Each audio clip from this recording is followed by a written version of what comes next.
transformer utilization factor in full wave bridge rectifier.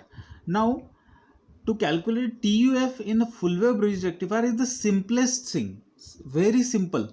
If we compare the TUF of the previous circuits like center tap and half wave rectifier, you will find that to calculate TUF in full wave bridge rectifier is the simplest thing. I will let you know why. Here you can see this circuit I am just using as a reference. It has nothing to do with this all.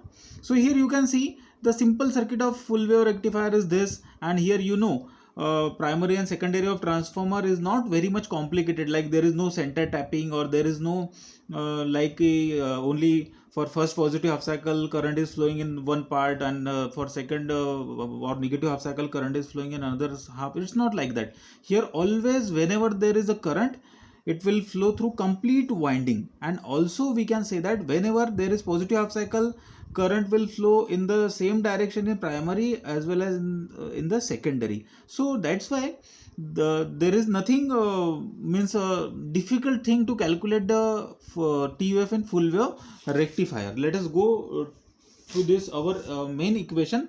Now here just we'll go through this line. The TUF of primary and secondary will be same, as there is always current through the primary and secondary. That is what I have shown you in the diagram. So in the diagram you can see you can see that always there will be current in the primary as well as secondary. There will not be any time when only current will be in primary and there is no current in secondary, and vice versa. So always there is a current in primary as well as in the secondary. So that's why I said that this is the very simplest equation. Now due to this, what will happen, we have a very simple equation. The transformer utilization factor of primary is equal to transformer utilization factor of the secondary, because both are carrying current at the same time with the same polarity, and that's why we can use either the equation of primary or secondary, both are same. And we know the TUF is given by PDC by PAC. So it is PDC divided by VA rating of the winding. So winding, I can take primary when I am calculating TUF for primary, I can take secondary when I am calculating for the secondary, but as I said, it is having same value, so that's why I have written it in a common equation. Now let us go for its calculation. So we know that this equation can be written like what is value of PDC. So now at this stage you should remember that PDC is nothing but the IDC square multiplied by value of the resistance, that is the load resistance. So that we did earlier also, that's why like this. In the same manner, what is the VA rating of the winding? It is nothing but the voltage into current, but we should remember here we are talking about AC, because the TUF is nothing but a PDC by PAC. So whenever we are talking VA rating in terms of AC, we should consider the IRMS and VRMS. So first of all, VRMS is nothing but VM by root 2, as it is the full wave rectifier.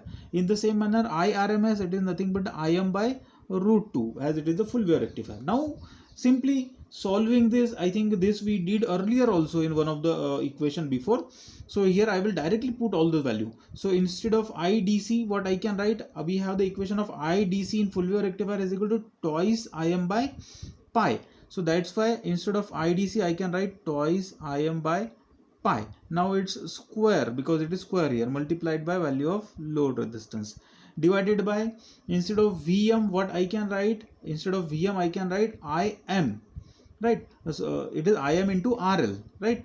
And this as it is. So all this thing we already did in the earlier equation while talking in case of the center type of rectifier. So if you remember, it's okay. If not, you go through that video, and that's why I'm not wasting the time in solving the full equation. So directly I have put it. What I did here, instead of VM I have written IM into RL. That's why IM and this RL, and one IM was there, so that's why it's IM square. This root 2, this root 2, that is 2 here. So in that way, solving further, what we will be getting, this as we did earlier also. So here it comes to be IM by pi square. In this way, the TUF of primary as well as TUF of secondary, it comes to be 0.812. If you go through the previous video, you will find that this we have calculated in detail, that is 0.812 right? I think 0.812.